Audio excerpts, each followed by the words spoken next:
Acts chapter 22. Brothers and esteemed fathers, Paul said, listen to me as I offer my defense. When they heard him speaking in their own language, the silence was even greater. Then Paul said, I am a Jew born in Tarsus, in a city in Cilicia, and I was brought up and educated here in Jerusalem under Gamaliel.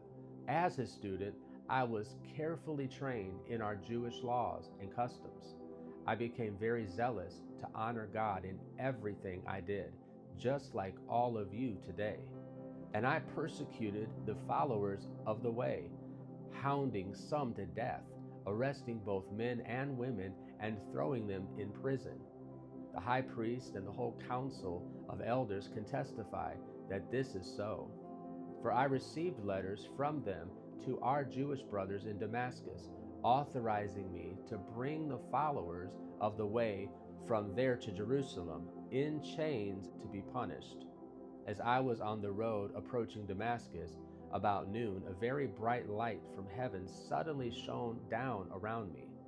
I fell to the ground and heard a voice saying to me, Saul, Saul, why are you persecuting me?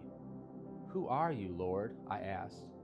And the voice replied, I am Jesus the Nazarene, the one you are persecuting. The people with me saw the light, but didn't understand the voice speaking to me. I asked, what should I do, Lord? And the Lord told me, get up and go into Damascus, and there you will be told everything you are to do. I was blinded by the intense light and had to be led by the hand to Damascus by my companions. A man named Ananias lived there.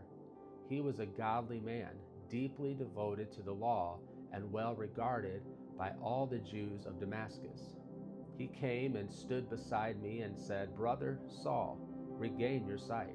And that very moment I could see him.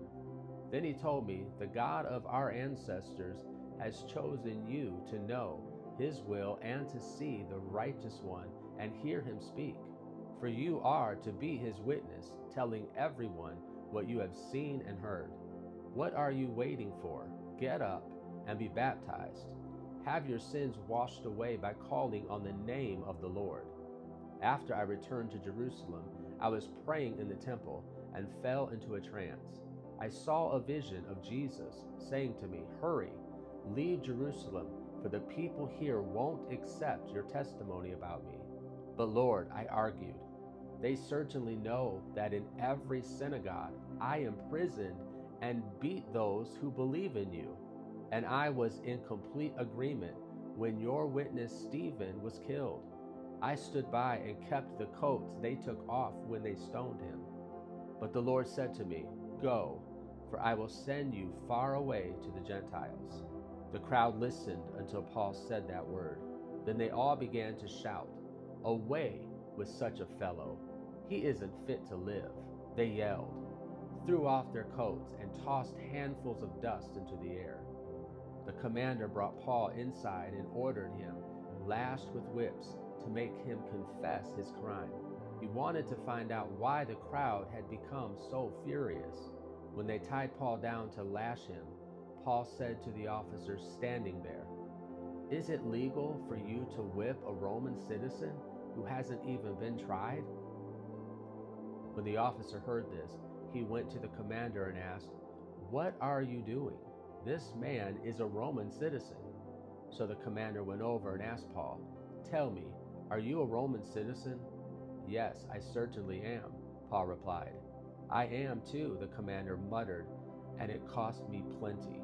Paul answered, but I am a citizen by birth.